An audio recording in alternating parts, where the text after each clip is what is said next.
اعوذ باللہ من الشیطان الرجیم بسم اللہ الرحمن الرحیم۔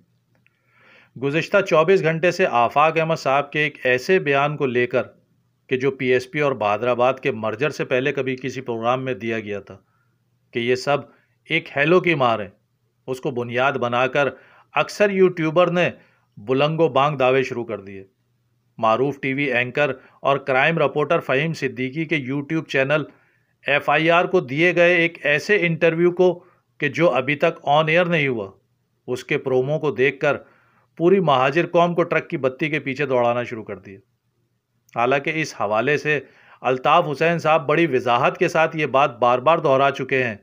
کہ منافقوں اور غداروں کے لیے اب اس تحریک میں کوئی جگہ نہیں ہے۔ یہاں تک بھی کہہ چکے ہیں کہ معافی کا تالا لاک کر کے اس کی چابی سمندر میں پھینک دیے، اور الطاف حسین صاحب کے ورکر اور فالوور بھی اس حوالے سے بہت حد تک کلیئر ہے۔ لیکن نہ جانے کیوں ایک ایسے وقت میں کہ جب الطاف حسین صاحب اور اداروں کے درمیان غلط فہمیاں دور ہو رہی ہیں، اس غیر ضروری بحث کو چھیڑ کر فوکس کسی اور طرف کرنے کی کوشش شروع ہو جاتی ہے۔ آفاق احمد صاحب اور الطاف حسین صاحب کے درمیان غلط فہمیاں یا اختلافات کو لے کر اگر بات دلیل کی بنیاد پر کی جائے تو آفاق احمد سمیت تمام گروپس الطاف حسین صاحب کو نہ صرف اپنا روحانی باپ اور بڑا بھائی مانتے تھے بلکہ ان کے کیے فیصلوں پر منو ان سر خم تسلیم بھی کیا کرتے تھے۔ اگر اس فارمولے کو ہی بنیاد بنا لیا جائے تو اخلاقی نہیں شرعی طور پر بھی اولاد باپ کے پاس آ کر اپنی غلطیوں کا مداوع کرتی ہے، نہ کہ آفاق احمد صاحب اور دیگر نافرمان اولادوں کی طرح باپ پر تمام الزامات لگا کر انہیں جھکنے کا مشورہ دیتی ہے۔ ایسا کم از کم مہاجروں کی تہذیب و روایات میں تو کہیں نہیں ملتا۔ ایسے ہی موقع کے لیے قتیل شفائی نے کہا تھا نا کہ گرتے ہیں سمندر میں بڑے شوق سے دریا، گرتے ہیں سمندر میں بڑے شوق سے دریا، لیکن کسی دریا میں سمندر نہیں گرتا۔ آفاق احمد صاحب کے انٹرویو کا پرومو اور ان کی باڈی لینگویج دیکھ کر تو ایسا ہی تاثر مل رہا ہے کہ تمام تر غلطیاں صرف الطاف حسین صاحب کی جانب سے کی گئی تھیں، کہ جس کی بقول ان کے کہ بار بار وہ معذرت بھی کر رہے ہیں، یعنی 22 اگست کا نعرہ اور مہاجر قومی موومنٹ سے متحدہ قومی موومنٹ بنانے کا فیصلہ، جو بقول آفاق احمد صاحب کے سابق آرمی چیف مرزا اسلم بیگ صاحب کی فرمائش پر کیا گیا تھا، جس کی وجہ سے میں نے یعنی آفاق احمد صاحب نے علیحدگی اختیار کی تھی۔ وجہ بھی یہ بیان کی جاتی ہے کہ میں مہاجر قومیت سے دستبردار نہیں ہو سکتا تھا۔ تو محترم جناب آفاق احمد صاحب، آپ قوم کو صرف یہ وضاحت کر دیجئے کہ آپ جس مہاجر نظریے کا علم لیے آج تک سینہ سپر ہیں، تو شاہی سید اور ذوالفقار مرزا جنہوں نے مہاجر قوم کو بھوکا ننگا کہا تھا، جنہوں نے نہ صرف کھلی دھمکیاں دی بلکہ شہر میں قتل و غارت گری کا بازار گرم کیے رکھا،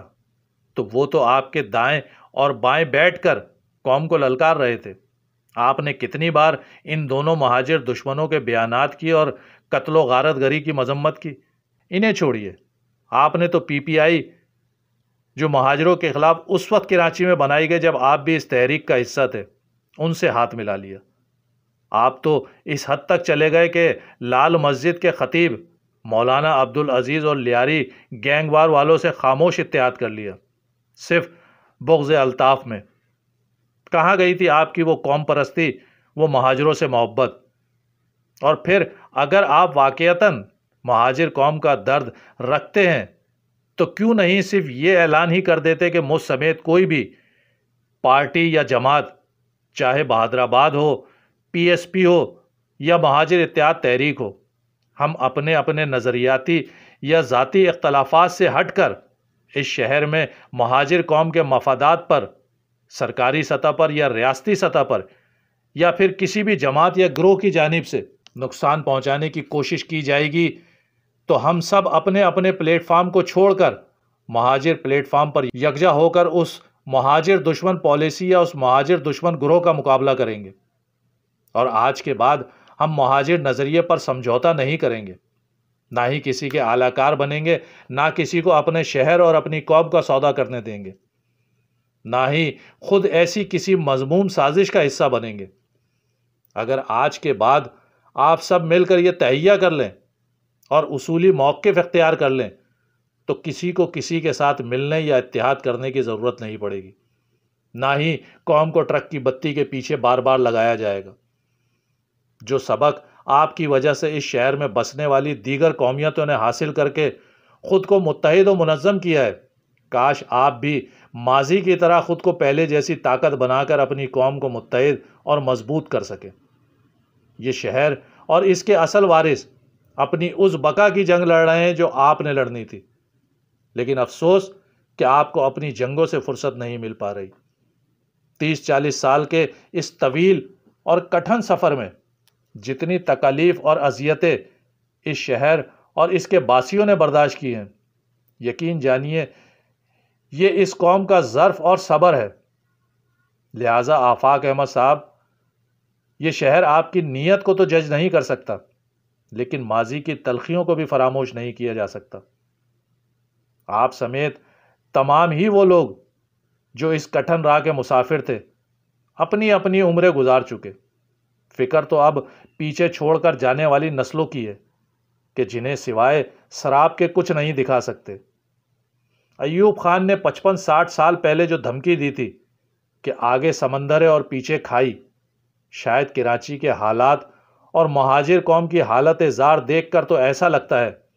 کہ ایوب خان کی اس دھمکی کو پورا کرنے میں آپ سب نے مل کر سہولت کاری کے فرائض انجام دیے۔ کاش اب بھی سمجھ آ جائے، اپنی اپنی اناؤں کے خول سے نکل کر حقیقت کو دیکھنے اور اس کے مطابق مستقبل کے فیصلے کرنے کی اللہ تعالیٰ سمجھ بوجھ عطا فرمائے۔ آمین ثم آمین۔